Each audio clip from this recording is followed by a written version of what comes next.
UPSC आणि MPSCच्या दृष्टीने एक खूपच महत्त्वाचा असा आजचा टॉपिक आहे भारतातील आर्थिक नियोजन.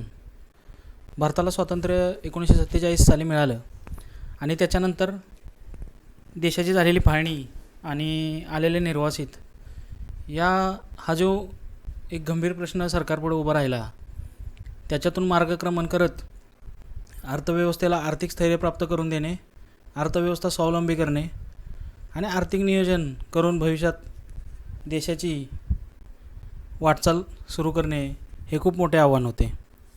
फाळणीनंतर उद्भवलेल्या प्रश्नांचा सामना करतानाच भारतीय अर्थव्यवस्था मजबूत करायची होती आणि त्यासाठी आर्थिक नियोजन आहे ते महत्त्वाचे होते. स्वातंत्र्याआधी भारतीय अर्थव्यवस्थेवर ब्रिटिशांचे नियंत्रण होते, त्यामुळे अर्थव्यवस्थेचा अपेक्षित विकास होऊ शकला नाही. आर्थिक विकास नियोजनबद्ध व्हावा यासाठी 1951मध्ये नियोजन आयोगाची स्थापना करण्यात आली. पंतप्रधान नियोजन आयोगाचे पदसिद्ध अध्यक्ष होते.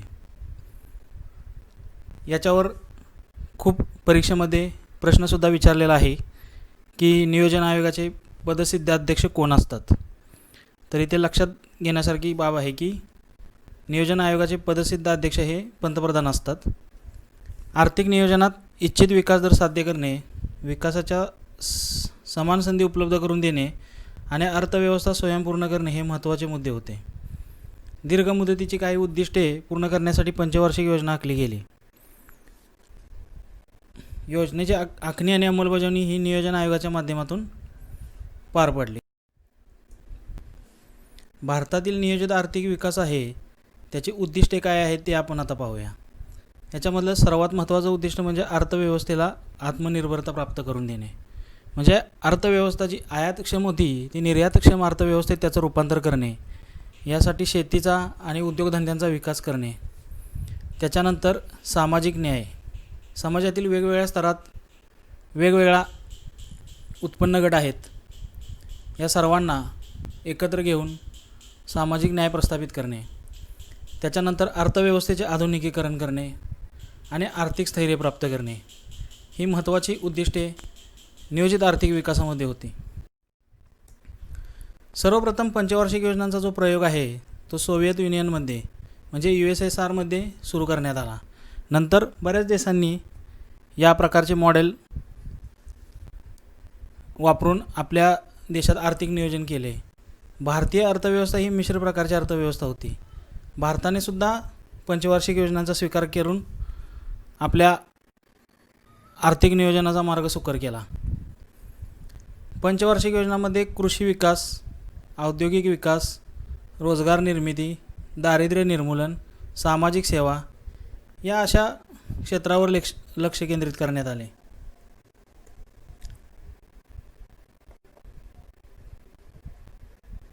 आत्तापर्यंत 12 पंचवार्षिक योजना यशस्वी. पहिली वार्षिक योजना 1951 ते 1956 या काळामध्ये राबवण्यात आली. 1951 ते 56 या कालावधीसाठी पहिली योजना जाहीर करण्यात आली. त्यावेळेला भारताचे पंतप्रधान होते पंडित जवाहरलाल नेहरू. हॅरॉल्ड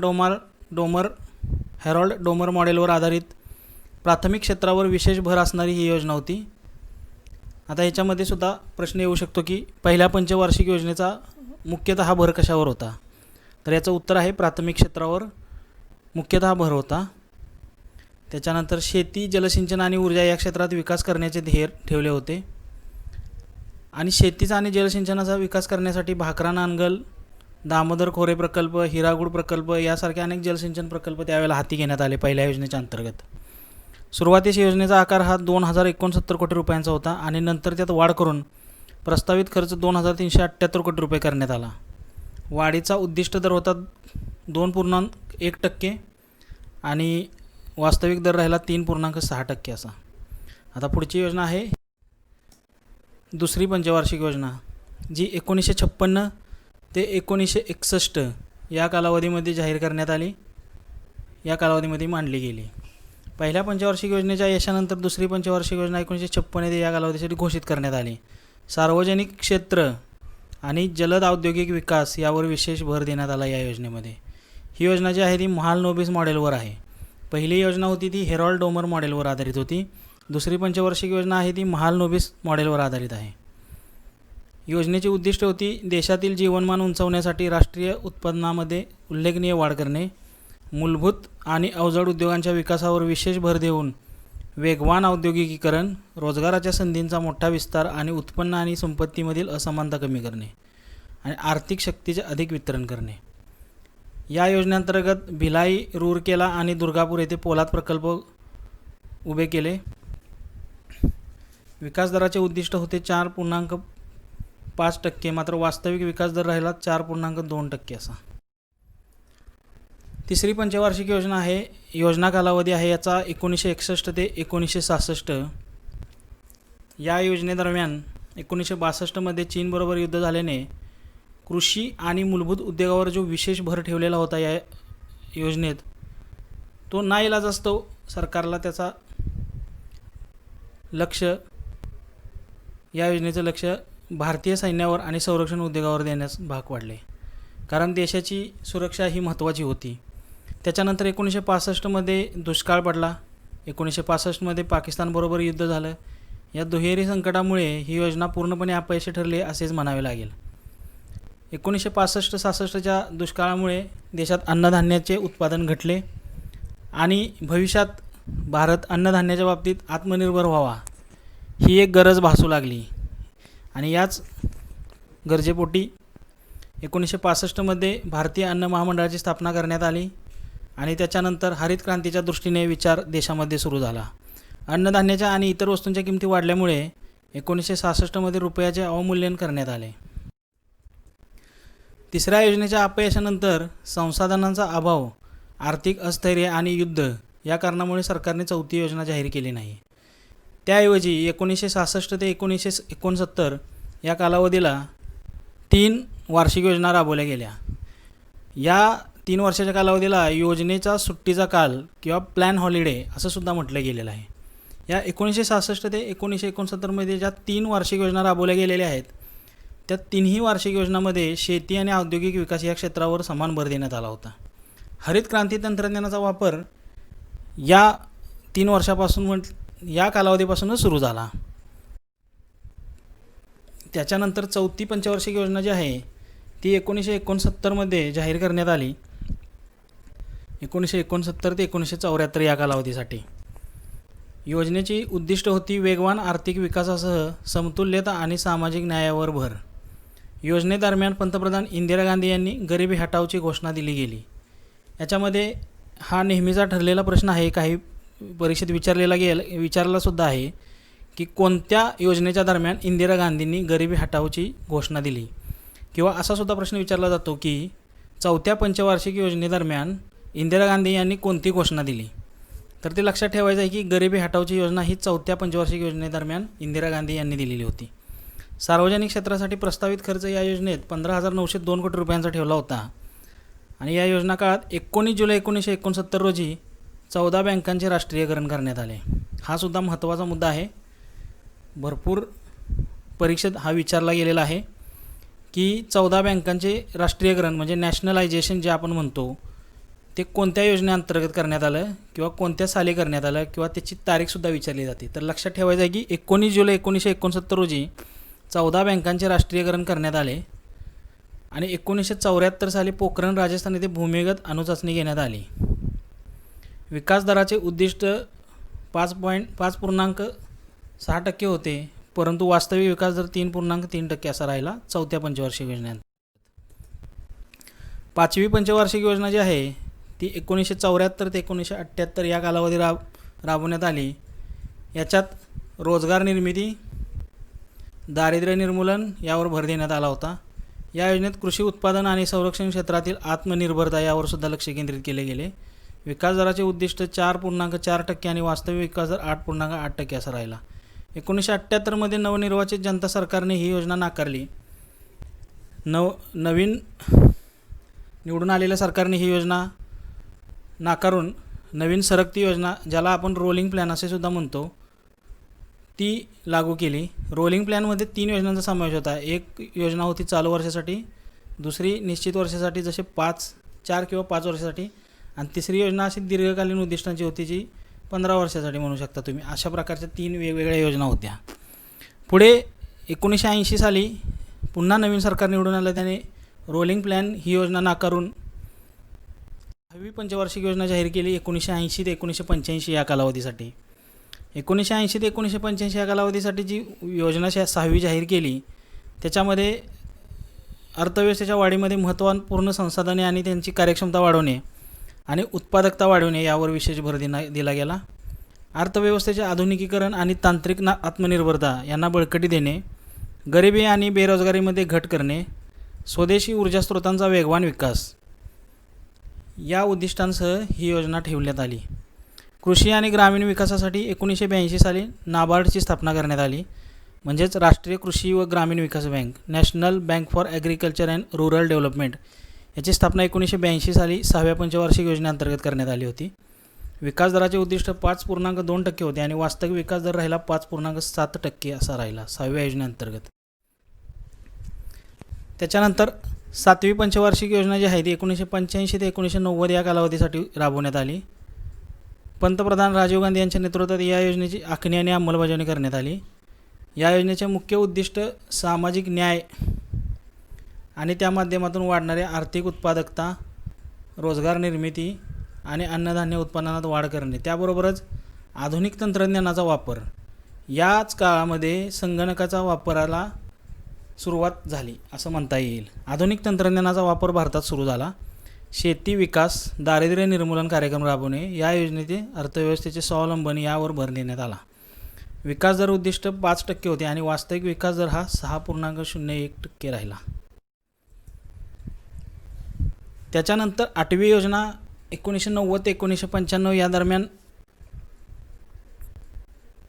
जाहीर करणे अपेक्षित होते, परंतु 1990 ते 92च्या दरम्यान भारतीय अर्थव्यवस्थेपुढे परकीय चलनसाठा आणि आर्थिक स्थैर्य असे संकट होते. त्याच्यामुळे या काळात आर्थिक अस्थिरतेमुळे 1990 ते 1992 या काळात वार्षिक योजना जाहीर केल्या गेल्या. या काळात भारतीय अर्थव्यवस्था आर्थिक सुधारणा लागू केल्या गेल्या. भारतीय अर्थव्यवस्था खुली करण्यात आली आणि उदारीकरण, खाजगीकरण आणि जागतिकीकरण म्हणजे लिबरलायझेशन, प्रायव्हेटायझेशन आणि ग्लोबलायझेशन या त्रिसूत्रीचा अवलंब करण्यात आला. आर्थिक सुधारणांचे श्रेय हे त्यावेळचे पंतप्रधान PV नरसिंह राव आणि अर्थमंत्री डॉक्टर मनमोहन सिंग यांना जाते. या आर्थिक सुधारणांमुळे भारतीय अर्थव्यवस्थेने कात टाकून एक नवा विकासाचा मार्ग स्वीकारला होता. 8वी पंचवार्षिक योजना 1992 ते 1997 या काळात परकीय चलनसाठा आणि आर्थिक संकट या सर्व पार्श्वभूमीवर LPG ही त्रिसूत्री घेऊन 8वी योजना तयार करण्यात आली. संकटात सापडलेल्या अर्थव्यवस्थेला उद्योगांचे आधुनिकीकरण करून कशी उभारी येऊ शकेल यावर या योजनेचा भर राहिला. निरक्षरतेचे संपूर्ण निर्मूलन, सुरक्षित पेयजल आणि प्राथमिक आरोग्य सेवांची तरतूद, अन्नधान्यामध्ये आत्मनिर्भरता मिळवण्यासाठी आणि निर्यातीसाठी शेती उत्पन्न वाढ करणे, पायाभूत सुविधा जसे ऊर्जा, वाहतूक, दळणवळण, सिंचन मजबूत करणे, लोकसंख्या वाढ नियंत्रण ही काही मुख्य उद्दिष्टे या योजनेत ठेवली गेली होती. 8व्या पंचवार्षिक योजनेत महत्त्वाचं घडलं काय तर 8व्या पंचवार्षिक योजना जी आहे ना ती LPG नंतर म्हणजे भारतीय अर्थव्यवस्था पहिल्यांदा बंद अर्थव्यवस्था ती ज्यावेळेला खुली अर्थव्यवस्था झाली त्याच्यानंतरची ही पंचवार्षिक योजना होती 8वी योजना. तर प्रश्न विचारला जातो की कोणत्या योजनेपासून भारतीय अर्थव्यवस्था खुली अर्थव्यवस्था झाली. आणि 1 जानेवारी 1995 रोजी भारत जागतिक व्यापार संघटनेचा सभासदसुद्धा झाला. आणि त्या 8व्या पंचवार्षिक योजनेत विकास दर हा 5.6% उद्दिष्ट विकास दर होता, परंतु वास्तविक विकास दर हा 6.7% असा राहिला. 9वी पंचवार्षिक योजना 1997 ते 2002 या काळात राबवण्यात आली. जलद आर्थिक विकासासाठी खाजगी क्षेत्र, प्रायव्हेट क्षेत्र आणि सार्वजनिक क्षेत्र पब्लिक सेक्टर आणि प्रायव्हेट सेक्टर या दोन्ही क्षेत्रांनी योजनेदरम्यान प्रयत्न केले. आर्थिक असमानता दूर करणे हे 9व्या पंचवार्षिक योजनेचे मुख्य उद्दिष्ट होते. 1997 मध्ये दुसरे पंचवार्षिक परकीय धोरण घोषित करण्यात आले. राष्ट्रीय कृषी योजना सुरू करण्यात आली. तसेच राष्ट्रीय महामार्ग विकास कार्यक्रम सुरू करण्यात आला. 9व्या पंचवार्षिक योजनेअंतर्गत सार्वजनिक क्षेत्रातील उद्योगांना स्वायत्तता प्रदान करण्यासाठी नवरत्न व मिनीरत्न असे वर्गीकरण केले गेले. या योजनेअंतर्गत आर्थिक विकास उद्दिष्ट दर 7.1% व वास्तविक वाढ 6.6% अशी राहिली. 10वी पंचवार्षिक योजना कालावधी 2002 ते 2007 या काळामध्ये राबवण्यात आली. ग्रामीण भागातील शुद्ध पिण्याच्या पाण्याची उपलब्धता सुनिश्चित करणे, मुलांसाठी प्राथमिक शिक्षण सक्तीचे करणे हे या योजनेचे मुख्य लक्ष्य होते. दारिद्र्य प्रमाण कमी करणे, वेतन दर आणि साक्षरतेत लिंगभेद कमी करणे, साक्षरतेचे प्रमाण वाढवणे, लोकसंख्या नियंत्रण आणि रोजगार निर्मिती ही या योजनेची इतर उद्दिष्टे होती. 2005 साली शहरी विकासासाठी जवाहरलाल नेहरू राष्ट्रीय शहरी पुनरुत्थान अभियान म्हणजेच JNNURM आपण ज्याला म्हणतो, Jawaharlal Nehru national urban renewal mission, ते 2005 साली 10व्या पंचवार्षिक योजनेअंतर्गत सुरू करण्यात आले. 2006 मध्ये ग्रामीण रोजगार हमी योजना national rural employment guarantee scheme सुरू करण्यात आली. त्याच्यानंतर 11वी योजना जी आहे ती 2007 ते 2012 या कालावधीसाठी पंतप्रधान डॉक्टर मनमोहन सिंग यांच्या अध्यक्षतेखाली या योजनेची अंमलबजावणी झाली. आरोग्य, कृषी आणि शिक्षण या क्षेत्रांना प्राधान्य देण्यात आले होते. 11व्या पंचवार्षिक योजनेमध्ये वेगवान विकास आणि त्याद्वारे आर्थिक दारिद्र्य निर्मूलन आणि रोजगार निर्मितीचे ध्येय होते. आर्थिक विकास उद्दिष्ट दर 9% व वास्तविक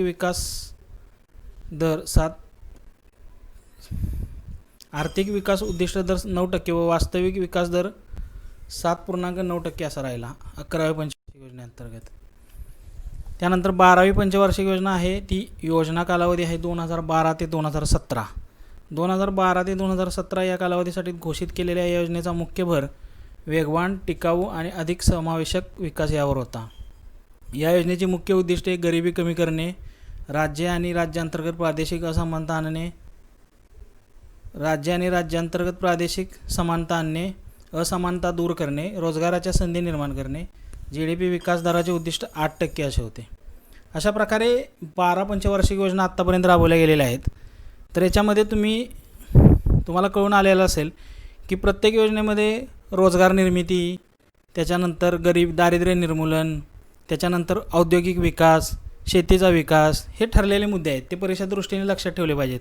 काही योजनेमध्ये कोणत्या घोषणा दिलेल्या आहेत किंवा कोणत्या नवीन योजना लागू केलेल्या आहेत ते सर्व जर लक्षात ठेवले तर छोटे छोटे जे प्रश्न येतात त्याच्यामध्ये याचा आपणाला उपयोग होतो. 12व्या पंचवार्षिक योजनेमध्येच ती योजना चालू असतानाच 2015 मध्ये पंतप्रधान नरेंद्र मोदी सरकारने नीती आयोगाची स्थापना केली. नीती आयोग म्हणजे national institution for transforming India. सरकारला दिशात्मक आणि धोरणात्मक बाबीमध्ये आत्तापर्यंत जी सल्लामसलत करत होते ते नियोजन आयोग होते. नियोजन आयोगाच्या माध्यमातून भारताचे आर्थिक नियोजन केले जायचे. पण आता 2015 पासून नीती आयोग स्थापन झाल्यापासून सरकारला दिशात्मक आणि धोरणात्मक बाबीमध्ये माहिती देणे आणि दीर्घकालीन धोरणे व कार्यक्रमांची आखणी करताना भारत सरकारला सल्ला देणे हे काम आता नीती आयोग करत आहे. तर ही सुद्धा एक बाब महत्त्वाची आहे की आता योजना आयोग राहिलेला नाही. योजना आयोगाला नीती आयोगानं म्हणजे योजना आयोगाला नीती आयोग म्हणजे योजना आयोगाच्या जागी नीती आयोगाची आता स्थापना करण्यात आलेली आहे. हा एक महत्त्वाचा मुद्दा लक्षात ठेवला पाहिजे. आणि नीती आयोगाची स्थापना 2015 मध्ये झालेली आहे. ही योजना आयोगाच्या जागेवर आलेली एक नवीन संस्था आहे. तर आज आपण पाहिलेलं आहे की भारताचे जे अर्थव्यवस्थेचे नियोजन आहे ते कशा प्रकारे केले जाते. आत्ता त्याच्यामध्ये काय बदल झालेले आहेत. नियोजन आयोगाच्या जागी नीती आयोग आलेला आहे आणि आता पंचवार्षिक योजना बंद होऊन आता एक वेगळ्या दिशेने आर्थिक नियोजन चालू आहे. त्याचा आज आपण अभ्यास केला. हे चॅनल जर तुम्ही सबस्क्राईब केले नसेल तर सबस्क्राईब करा आणि बेल आयकॉनवर क्लिक करा, जेणेकरून मी भविष्यात जे काही व्हिडिओ टाकणार आहे तुम्हाला MPSC आणि UPSCच्या तयारीसाठी ते तुम्हाला त्याचं नोटिफिकेशन तुम्हाला मिळो. धन्यवाद.